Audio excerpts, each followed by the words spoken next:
I'd like to take this opportunity to respond to a lot of the letters and phone calls my office has been receiving regarding the proposed wind project by Atlantic Wind, a division of Iberdrola Industries, a Spanish-based company that is proposing to build 40 wind turbines in the Bethlehem Water Authority property between Tomensing and Penn Forest Township.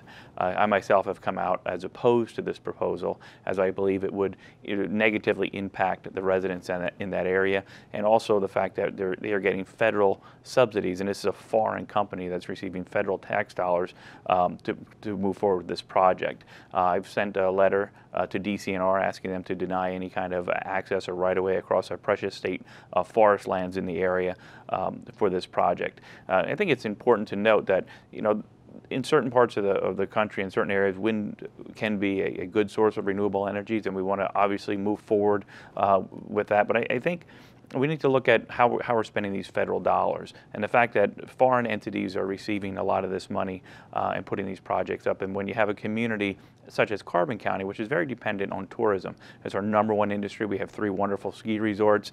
People come to Carbon County because it's a mountainous area. It's beautiful. It's a retreat, and the fall foliage season, which is coming up shortly, is our busiest time of the year. And people come up to see trees and leaves. They don't really come up to see wind turbines.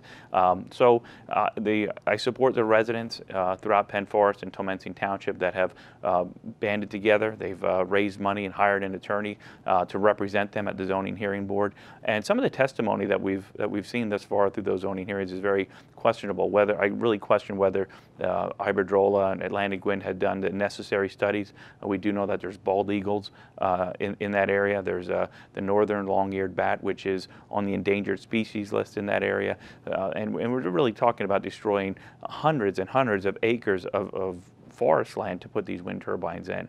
So I would really, question whether those studies were done right, and that was brought up at the hearings. Also, I think it's important to note the effect on the landowners that are in the area and the property values of their homes. And there's still being a lot of studies that are being done as to what the negative effects are from the sound and the noise from wind turbines when building this close to a residential area. So I would really once again call on, as I have in the past, the Bethlehem Water Authority and Atlantic Wind to find another location for this, and I would ask the Bethlehem Water Authority to be better neighbors. The property in the Bethlehem Water Authority, they don't pay taxes to the local school district. They don't pay taxes. This is a public utility and the watershed. And I would also question their judgment in putting this kind of heavy industrial activity, building this type of industry in their watershed. I mean, where they're putting these wind turbines is upstream from the water that flows into their watershed. Bethlehem Water Authority, the residents of Bethlehem are benefiting by having very pristine water. It's good quality water. And I think this kind of activity would affect their water supply as well. So I once again would encourage the residents of Penn Forest and Tomensing Township to stand united as they move forward in this discussion, and certainly will be there to do whatever I can to support. I've already sent letters to the Heighton Water Authority, which denied the Atlantic Wind access to their property to put windmills on. We sent letters in support of the residents opposing this project to the zoning hearing board in Penn Forest Township, and also to the Penn Forest Township supervisors.